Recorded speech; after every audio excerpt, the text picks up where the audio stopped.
Would you be free from the burden of sin? There's power in the blood, power in the blood. Would you enter the victory? There's wonderful power in the blood. There is power, power, wonder-working power in the blood of the Lamb. There is power, power, wonder-working power in the precious blood of the Lamb.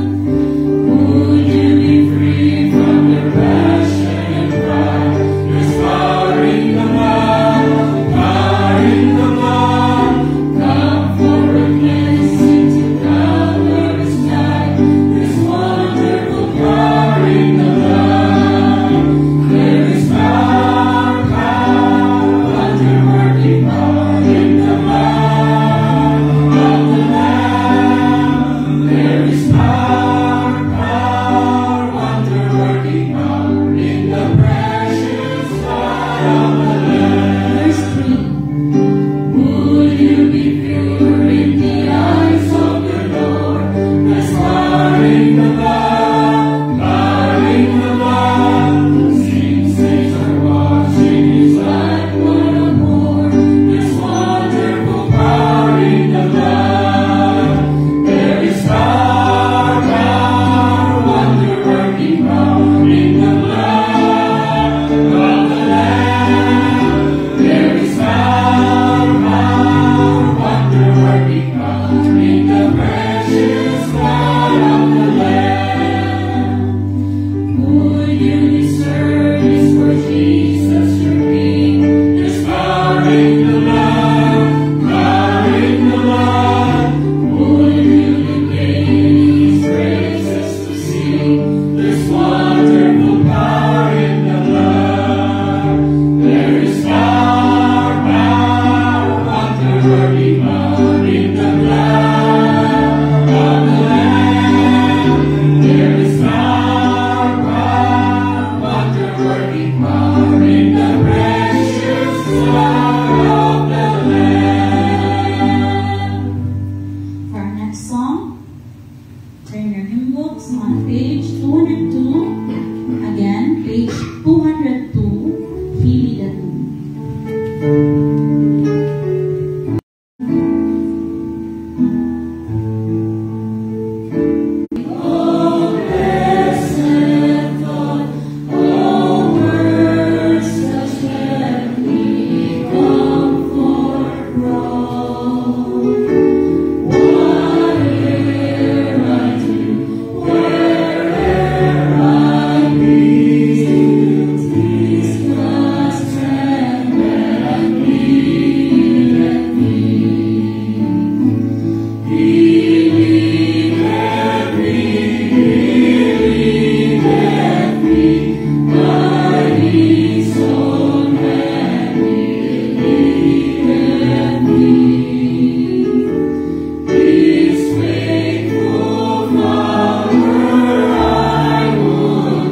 Salamat ko Diyos sa imong karanayang pag-iya. Salamat Ginoo sa imong provisyon. Salamat ko Diyos sa imuhang pagtultol kanamo nga sa imuhang kabubuton. Ug salamat ko Diyos bisan pa sa pagdala nimo kanamo gikan sa kangit-ngit ngadto sa kahayag. Hinungdan nga kami magadaig, magapasalamat nga kanimo ug kami o Diyos padayon nga magatinguha sa pagtubo sa imong mga pulong usa karon nga taknaa akong mga panghinaot ug mga panghangiyo nga ikaw gayud unta mag-uban ug mag-abli o Dios sa among salabutan, itugot o Dios ng among kasing-kasing, mamahimong yuta nga andam nga matamnan o Dios bisan pa sa pulong nga among madunggan karon. Dalaygon ka sa walay katapusan kanimo namo igasalig, ining tanan hinaot pagayud nga ikaw mahimaya sa nahibilin pa namo nga paghimuon, pinaagi sa pangalan ni Jesus nga among mangluluwas. Amen o amen. Magpahiluna ang matag usa. Ug makita nato nga ang prayer nila, it was for a show. No? They would always go to public places, dili para ingon nga dayigon ang Dios, but for them to really show to the people nga sila mga relihiyoso gayud nga mga tao. And although, Pastor, are you saying nga mali ka na mag-pray in public? Not really. But then the intentions of these Pharisees kay for them to gain the praises of the people. Nga mga tao makaingon gyud nga grabe, mainampuon gyud siya, maayo kayo siyang pulong, maayo kayo moampo. They wanted the praises of the people, no? That was their intention. So, in chapter 6, the prayer, more than just teaching us how to pray and what to pray, this is also Christ correcting the way of the Pharisees during that time. Mao na to ato ang gitanaw. First, naanay structure, atuan ang gisabot unsay kahulugan sa tong pag-mention ni Kristo about sa first line, okay? Our Father in heaven, we have understood nga it is really God who is in heaven, sovereign above them all, nga mo'y ato ang masaligan, mo'y ato maduulan. He is our Father, na although He is far from us, no? He is the transcendent God, but He is also the immanent God, God with us, personified in Christ. Mao atong gitawag siya nga Emmanuel, God with us, meaning wala gyud nalayo ang Dios sa atua, naa gyud sa atua. But then he is also a transcendent God, the transcendent God. But ipasabot, He is beyond us. And this is not something nga angay natong ikabalaka. In fact, this is something nga angay natong ika-comfort. This is our assurance that because He is beyond us, He is sovereign. He sees our past, He sees our present, our future. It was as if God is so far from the people. Mao na gina-portray, gina-show sa mga pag-ampo sa mga Pariseo. And then we are now on the second line of that prayer. Matthew chapter 6, mao na tong ingon ni Kristo, but verse 6, but thou when thou prayest, enter into thy closet, and when thou hast shut the door, pray to the Father which is in secret, and thy Father which seeth in secret shall reward thee openly. When you pray, use not vain repetitions as the heathen do, for they think that they shall be heard for their much speaking. Now, unsaon daw nato pag-ampo?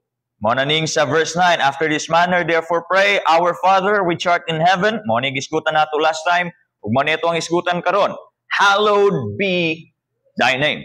Okay? Natay duha ka mga butang nga ato ang pag-isgutan din ha. The first phrase would be the first thing ato ang isgutan, hallowed be. Okay? Hallowed be from the Greek word hagios. Ato na ning nahisgutan sa tuang Sunday school last time. Hagios, which is also from the Hebrew word kadosh. Both words, ang Greek and Hebrew, it means, unsa ganito? Kinsa na kanumdum? Hagios and kadosh means, unsa ganito? Hala. Unsa to? Agoy. Unsa to? Hagios and kadosh, it means holy or to be different, to be set apart. Okay? Ano siya? Now, ang pag-ingon din ni, hallowed be thy name. We understand nga ang hagios or kadosh, it means to set apart or to be different. Ang pag-ingon din ni Kristo, nga hallowed be thy name, it doesn't mean nga i-set apart nato ang Ginoo. No.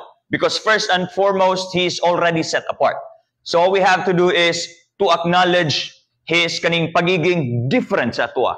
We're not going to make God different from all the other things nga naa sa atua. No. He's already different. It is simply an acknowledgement. The same way nga, we don't make Jesus as our Lord, He's already Lord. Okay? Dili na siya kanang something kaning we change on our own. No. It is already as is. We simply acknowledge it. Ang pag-ingon nato dinhi in our prayer, hallowed be thy name, it's not to make God holy, but to acknowledge, it is to acknowledge His holiness. Okay? This line here, it shows kung unsa dapat ang atuang intent sa atuang prayer. What our intention should be. Hallowed be kaning unsa ba? Ang pinaka-intention gyud sa ato why we pray, dili siya para i-magnify ang atuang kaugalingon, okay? In fact, dapat siya nga mas mopalayo ta sa atuang sarili whenever we pray, because we know that the nature we have is unsa gani ito? Selfish, prideful, sinful. Our body, our flesh, the more we listen to the wants, to the desires of our flesh, the more nga ginapalayo nato atoong kaugalingon sa Dios. That's why when we acknowledge His holiness, kinahanglan nga ipalayo nato ang atong kaugalingon sa ato ara pong kaugalingon, sa atoang unod paduol ngadto sa Dios. Natong laraw, apart from God, it is dishonoring. Okay? Our speech, our thoughts, our desires, our actions, all of it outside Eden, it dishonors God. The moment we speak of God's name, it doesn't even honor Him anymore. Kaya naa naman ta sa tuwang sinful nature. That's why we needed Christ in order for our deeds, for our thoughts, for our works to be righteous. Okay? To be seen as a righteous thing. Atubangan sa Dios. Now, ang paglitok nato, ang pag-ingon ni Kristo din ni hallowed be thy name, this is actually kaning reversal sa katong dishonoring nga ato ang ginahimo. Since our life dishonors God as is, we need to acknowledge that status.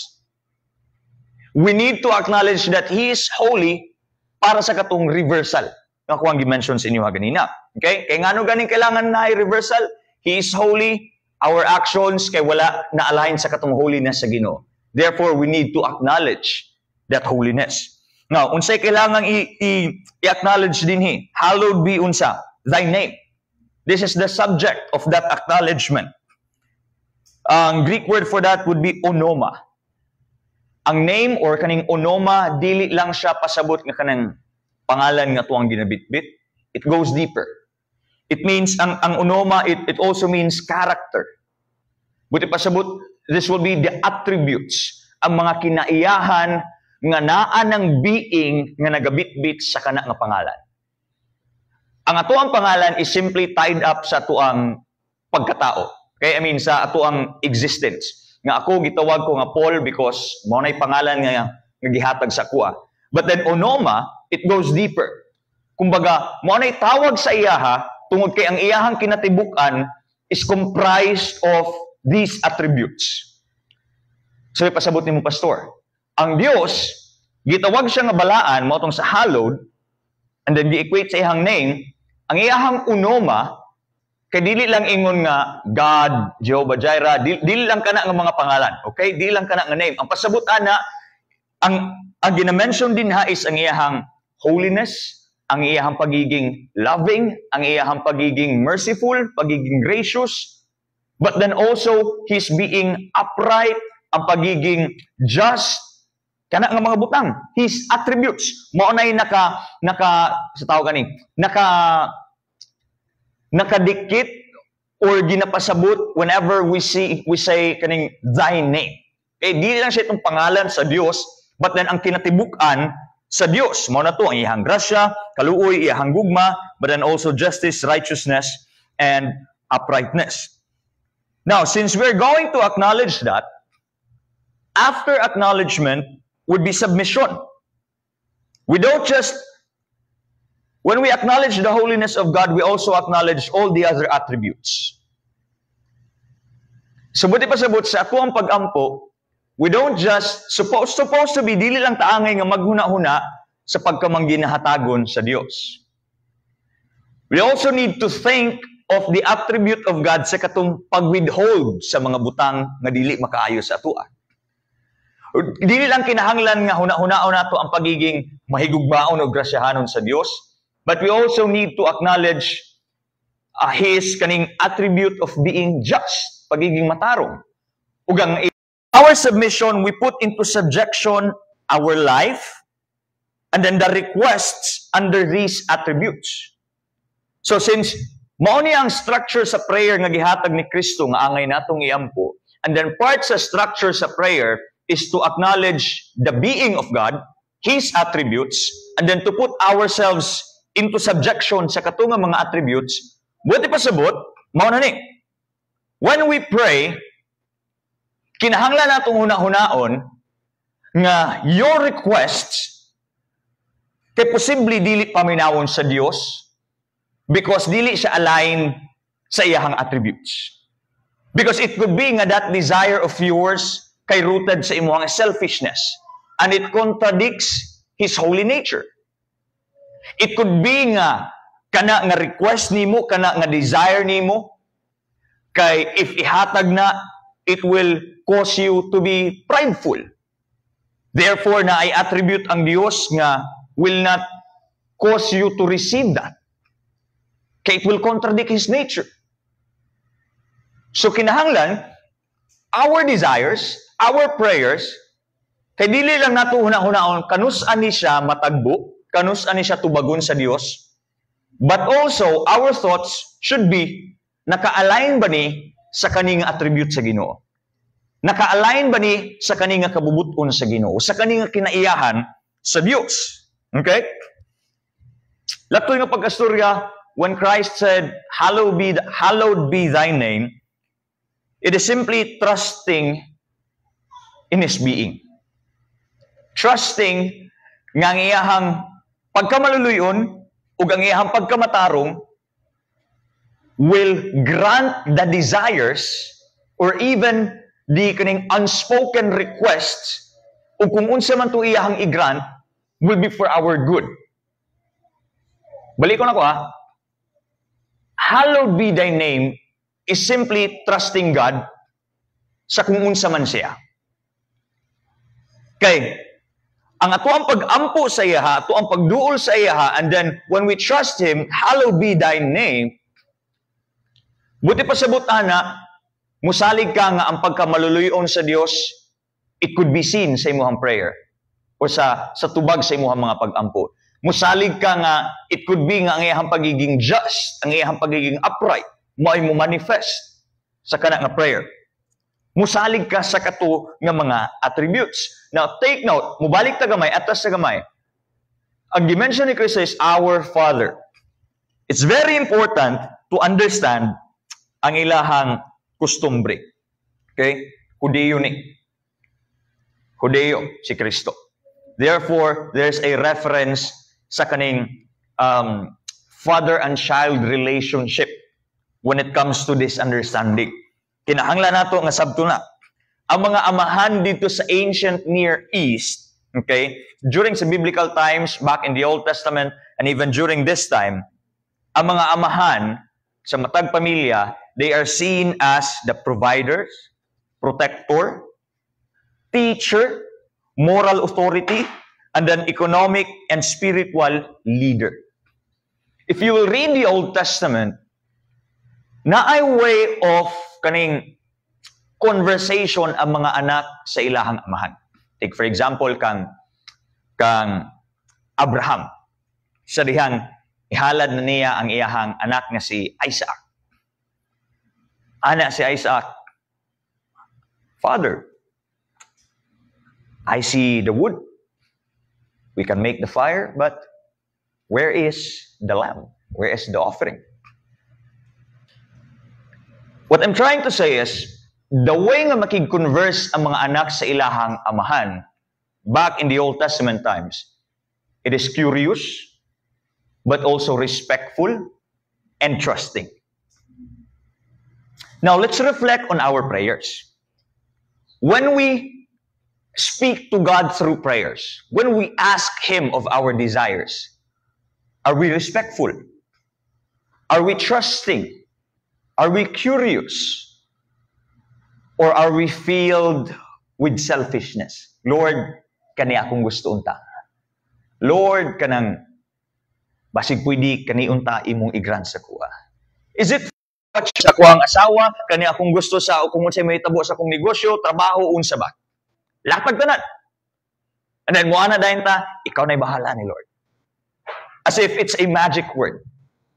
But then, ang ginapaabot din ni Kristo, especially mubalik ta sa reference nato sa father and son, father and child relationship sa Old Testament, it is curious. Rather than saying, although muingon gyapon sila, mao ni ako ang gusto. Mao ni akong gusto. But then at the end of every conversation, there's kaning way of the child saying, pa, unsa may tanaw nimo nga makaayo sa ako. So in our prayer, it should be like that di ay. Father, what do you think is good for me? I'm not saying dili nimo pwede i-express ang imuhang desire. No. I'm trying to say is ginaput into subjection ba nimo sa will sa amahan ang kanang imuhang desire? Or are you simply stating all of it? There's a difference. Halimbawa, sa inyong mga ginikanan, kung inyong anak, ngayog candy pa, ngayog kong chocolate, dili. But then, Brother Migs, ikaw mo yung pinakadol, ikaw yung pirmina ko matapik yun. Kung si Luke, mo ana pa, gusto kong Ferrero. First tubag ni mo, unsa man? Abruptly nga pangutana. Pwede, samot nagkunto, nagkaon na ka. Kaya nga naman, kabaluta, nga candy ang mauna, chocolate ang mauna, bago ang paniudto, something wrong might happen. Di ba? Pero if ang iyahang pangutana, pa, musugot ka mukaon ko aning chocolate? Musugot ka palitan ko nimo aning chocolate? Dili. Pero makita ninyo ang difference, di ba? Na-difference, kumbaga, ang imuhang pag-approach is rather than ginapresent mo imuhang desire, you're asking unsay tanaw sa amahan makaayo sa imuha. That's the huge difference. And I can't help but reflect sa ako ang prayer when I was still in, I don't know, college, high school, senior high.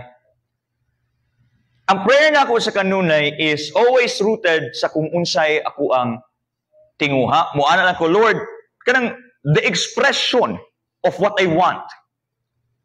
But then ginakalimtan ako sa kanunay ang kung unsay gusto sa amahan para sa kuha. Okay. That's a huge difference. And actually, kanipa, when we say hallowed be thy name, dili lang na but also reflecting it. When we pray, unta nato ang pagkamaluluyon sa amahan. We're not just asking nga ma-experience una nato ang pagkagrasyahanon, pagkamatarong niya, no. We're also putting our life into subjection nga unta ma-reflect nato kana nga mga kinaiyahan. Back in ancient Near East, Old times, Old Testament times, ang mga anak, kabalo mo sa mahitabo ana, ang amahan nila mapasidunggan kung ang ilang mga silingan makit-an sa anak ang kinaiyahan sa amahan. Mura na sa tuwa karon makaingon ta, liwata gyud ni Kyle kang Brother Richard no kay ingani ang iyahang kinaiyahan. Now, if kanang mga maayo nga butang ang malitok unsay mahitabo sa amahan, back in their time, the more nga mas naiebidensya ang katong pagkaliwat, mga maayong liwat sa amahan ngadto sa anak, the more nga ma-elevate ang pangalan or ang honor sa amahan sa society. Liwatag yun na niya. Uy, buutana yun, liwat yun kasi mo ang mama, liwat yun kasi mo ang papa. Pero pag moingon na ganing, buguyan ni mo dong, uy, liwat yun kasi mo ang papa ba? Baliktad, paubos. Dili ma-elevate. Okay? Muubos na. And when we pray, in our prayer, katuwa-to ang timanan, dili lang experiencing the attributes of God, but also us trying to reflect the attributes of our Father. And sa ilaha, the more nga, sama sa kunyo, the more nga mas tarong ang anak, the more nga mas mapasidunggan ang amahan, the more nga mas mapasidunggan ang amahan, the more nga mas naidungog ang inyuhang pamilya. The same way with God. The more we reflect the attributes of the Father, the more nga makita na sa mga tao, the more people honor Him. Okay? Sama sa ingon nila, ang anak daw is either the glory or the shame of the Father. Ano siya? But then, dinita magtapos, sama sa kuwang ginaingon, kaninga prayer, this is not just teaching us how to pray and what to pray, but also correcting the wrong things sa mga Pharisees during this time. O sa may ginakorek dahi ani. Ang example nga gihatag ni Kristo was Him correcting the Pharisees sa ilahang intention sa ilahang prayer. If you have your Bibles with you, Luke chapter 18. Luke chapter 18 verses 11 to 12. Mao ni ang isa sa mga kalihukan nila ug sa mga butang nga gikorek ni Kristo Jesus. Luke chapter 18. The Pharisee stood and prayed thus with himself. Now, on sa context ani, verse 10. Two men went up to the temple to pray. One a Pharisee and the other a publican. Unsa ning publican? Ginaview ni sila sa mga tao during this time as mga makasasala, mga ngilad kay mga tao. Okay? Ang Pharisee, kato, matarong mga tao sa ilahang atubangan. Unsay gihimo sa Pariseo? The Pharisee stood and prayed thus with himself, God, I thank thee that I am not as other men are, extortioners, unjust, adulterers, or even as this publican. I fast twice in the week. I give tithes of all that I possess. And the publican, standing afar off, would not lift up so much as his eyes unto heaven, but smote upon his breast, saying, God, be merciful to me, a sinner. Si kalahian sa duha. Ang Pharisee, sa iyang mga pag-ampo, ana siya, Lord, salamat kay dili ko pareho ani nga tawo. Hugaw, bilad, hambugiro, makasasala. Kuyawa, no? Well, moral righteousness ay kaning outward nga righteousness, outward purity, naa. Internal purity, wala. Their intention was not to acknowledge and honor the Father, it was to give glory to themselves. Monay, ginapaabot ni Kristo. And with that, mo na to external and internal purity, masay nahitabo. They misrepresented the holiness of God. It became unsa hypocritical and loveless instead of being intentional and loving. Usahay, ma-threaten ta sa word nga holy.